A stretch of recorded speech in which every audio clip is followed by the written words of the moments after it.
আমরা প্রতিদিন কত কাজে ব্যস্ত থাকি, কিন্তু অনেক সময় আল্লাহর জিকির থেকে গাফেল হয়ে যাই। আজকের এই ভিডিওতে আপনাদের জন্য নিয়ে এসেছি এমন 12টি গুরুত্বপূর্ণ তসবিহ ও দোয়া, যেগুলো আপনি কাজের ফাঁকে ফাঁকেও পড়তে পারেন। আর ইনশাআল্লাহ এর মাধ্যমে গুনাহ মাফ হবে, রিজিক বৃদ্ধি পাবে এবং আপনার জীবন আল্লাহর বরকতে নাজিল হবে। তাহলে চলুন আল্লাহর নাম নিয়ে শুরু করি এবং নিয়মিত করি, আজ থেকেই এই আমলগুলো আমাদের জীবনের অংশ বানাই। আসসালামু আলাইকুম রহমতুল্লাহ বারকাতু। আল্লাহ রহমতে আশা করি সবাই ভালো আছেন, আলহামদুলিল্লাহ।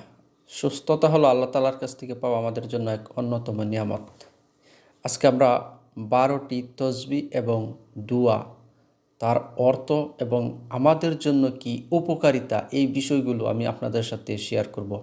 আমি খুব সুন্দর করে সবগুলো উপস্থাপনা করব যেন সহজেই আপনারা বুঝতে পারেন। তাহলে চলুন আমরা প্রথমে জেনে নিই। এক নম্বর হলো সুবহানাল্লাহ। এর অর্থ হলো আল্লাহ পবিত্র, তিনি সকল দোষ ত্রুটি থেকে মুক্ত। আর উপকার হলো গুনাহ মাফ হয়, হৃদয় পবিত্র হয়, নেকি বৃদ্ধি পায়। 2 নম্বর হলো আলহামদুলিল্লাহ। এর অর্থ সকল প্রশংসা একমাত্র আল্লাহ তাআলার জন্য।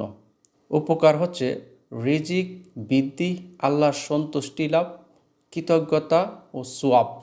3 নম্বর হলো লা ইলাহা ইল্লাল্লাহ। এর অর্থ আল্লাহ ছাড়া কোনো উপাস্য নেই। উপকার হলো ঈমান শক্ত হয়, জান্নাতের চাবি ও গুনাহ ধ্বংস করে। 4 নম্বর হলো আল্লাহু আকবার। এর অর্থ হলো সর্বশ্রেষ্ঠ, আল্লাহ সর্বশ্রেষ্ঠ। উপকার অহংকার দূর হয়, অন্তর নরম হয়, আল্লাহর ভয় সৃষ্টি হয়। তারপর হলো 5 নাম্বার হলো লা হাওলা ওয়ালা কুওয়াতা ইল্লা বিল্লাহ। এর অর্থ আল্লাহ ছাড়া কোনো শক্তি ও ক্ষমতা নেই। উপকার হচ্ছে বিপদ দূর হয়, দুর্বলতা কেটে যায়, তারপর আল্লাহ তাআলার সাহায্য আসে। আল্লাহু আকবার। তাই সবসময় আমরা যেন বেশি বেশি এই দোয়াগুলোই পড়ি, আর এই দোয়াটা যেন আরও বেশি পড়ি। লা হাওলা ওয়ালা কুওয়াতা ইল্লা বিল্লাহ। কার দুর্বলতা নেই, কার কষ্ট নেই, কার আল্লাহ তাআলার সাহায্য চায় না? আমরা সবাই চাই, আমাদের সবাই কিছু না কিছু ভুল ত্রুটি আছে। তাহলে সবসময় সবগুলোই উপকারিতা, তারপরে বিশেষ করে আমরা সবসময় যেন এই দোয়াগুলো আরও বেশি বেশি পড়ি। লা হাওলা ওয়ালা কুওয়াতা ইল্লা বিল্লাহ। বিপদ দূর হয়, দুর্বলতাও কেটে যায়, আল্লাহর সাহায্য আসে। 6 নম্বর হলো লা ইলাহা ইল্লা আনতা সুবহানাকা ইন্নী কুনতু মিনাজ জালিমিন। হযরত ইউনুস আলাইহিস সালামের দোয়া। এর অর্থ হলো হে আল্লাহ, তুমি ছাড়া কোনো উপাস্য নেই, তুমি পবিত্র, নিশ্চয়ই আমি জালিমদের অন্তর্ভুক্ত ছিলাম। আর উপকার হচ্ছে কঠিন বিপদ থেকে মুক্তি ও দোয়া কবুলের বিশেষ মাধ্যম। 7 নম্বর হলো সুবহানাল্লাহি ওয়া বিহামদিহি। এর অর্থ আমি আল্লাহর পবিত্রতা প্রশংসা ঘোষণা করছি।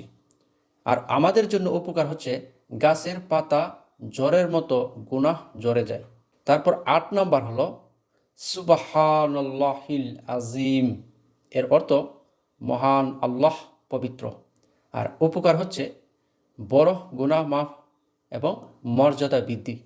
9 নম্বর হলো আস্তাগফিরুল্লাহ। এর অর্থ আমি আল্লাহর কাছে ক্ষমা চাই। আর আমাদের জন্য উপকার হচ্ছে গুনাহ মাফ, রিজিক বৃদ্ধি এবং দুশ্চিন্তা দূর। 10 নম্বর হলো আল্লাহুম্মা ইন্নী আসআলুকা আফিয়া। এর অর্থ হে আল্লাহ, আমি তোমার কাছে নিরাপত্তা ও সুস্থতা চাই। উপকার হলো আমাদের জন্য রোগ ব্যাধি ও বিপদ থেকে হেফাজত। আল্লাহু আকবার। 11 নম্বর হলো আল্লাহুম্মা আজিরনি মিনান নার। এর অর্থ হলো হে আল্লাহ, আমাকে জাহান্নামের আগুন থেকে রক্ষা করো। আর আমাদের জন্য উপকার হলো জাহান্নাম থেকে মুক্তির দোয়া। এর উপকার জাহান্নাম থেকে মুক্তির দোয়া। তাই সবসময় আমরা এই দোয়াগুলো যেন আরও বেশি বেশি পড়ি। হে আল্লাহ, আল্লাহুম্মা আজিরনি মিনান নার, জাহান্নাম থেকে মুক্তির দোয়া। সর্বশেষ, যা আমরা সবাই সবসময় নামাজের পর পরে পড়ি, 12 নম্বর হলো রাব্বির হামহুমা কামা রাব্বায়ানি সগীরা।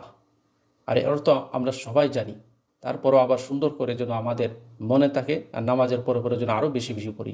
এর অর্থ হলো, হে আল্লাহ, হে আমার রব, আমার বাবা মায়ের প্রতি দয়া করো, যেমন তারা আমাকে ছোটোবেলায় লালন পালন করেছেন। এর উপকার হলো বাবা মায়ের জন্য বড় সোয়াব, নিজের রিজিক ও বরকত বৃদ্ধি পায়। আল্লাহু আকবার। তো সবসময় আমরা আরও বেশি বেশি যেন করি, রব্বির হামহুমা কামা রাব্বায়ানি সগীরা। মা বাবার জন্য দোয়া, এমনকি আমাদের রিজিক বৃদ্ধি পায়। আমরা 12টি তসবিহ এবং ছোট্ট দোয়াগুলো আমরা জেনে নিলাম, যেন সব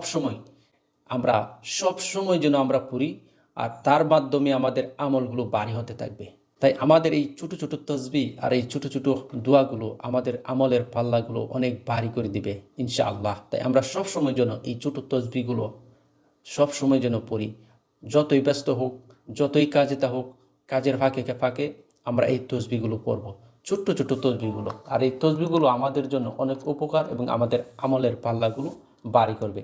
আর এই আমলগুলো, এই তসবিহগুলো তো আমরা সবাই জানি, তারপরেও যদি আমরা সবসময় পড়তে থাকি, তাহলে আমাদের দুনিয়াবি চিন্তা, দুনিয়াবি টেনশন, দুনিয়াবি মুসিবত, এমনকি দরিদ্রতা, সব থেকে আল্লাহ তাআলা এই দুয়ার মাধ্যমে কাটিয়ে দিবে।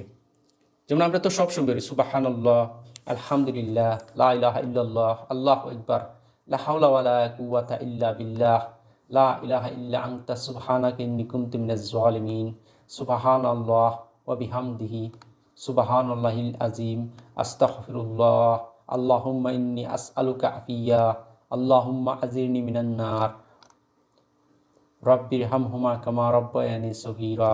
আমরা এই দোয়াগুলো সবসময় পড়ি, আমরা সবাই জানি, তারপরও সবসময় যদি পড়ি তাহলে আমাদের আমলের পাল্লাগুলো ভারী হতে থাকবে। আল্লাহ তাআলা কাল কিয়ামতের দিন, যেমন পবিত্র কোরআনে কারিমের মধ্যে আল্লাহ তাআলা বলেছেন, ফামাইয়ামাল মিসকালা যররাতিন খাইরান ইয়ারা ওয়া মাইয়ামাল মিসকালা যররাতিন শাররান ইয়ারা। তোমার অনুপরিমাণ যদি মন্দ কাজও হয়, তাও তোমার কাল কিয়ামতের দিন দেখানো হবে। আর যদি তোমার অনুপরিমাণ ভালো কাজও হয়, ছোট্ট একটু ভালো কাজ করেছে, কাউকে পানি খাওয়াছে, কাউকে তুমি পানি খাওয়াইছো, কাউকে তুমি উপকার করেছো, এই ছোট ছোট বিষয়গুলো কাল কিয়ামতের দিন আল্লাহ তাআলা আমাদের সবাইকে দেখাবে। আর এই আমলগুলো যখন আমরা সবসময় পড়বো, এই তসবিহগুলো, দোয়াগুলো, তাহলে আমাদের আমলগুলো আর কত ভারী হবে।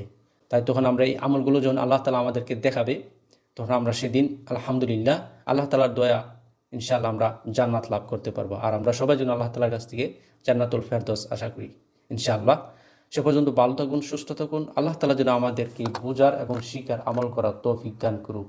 আমিন।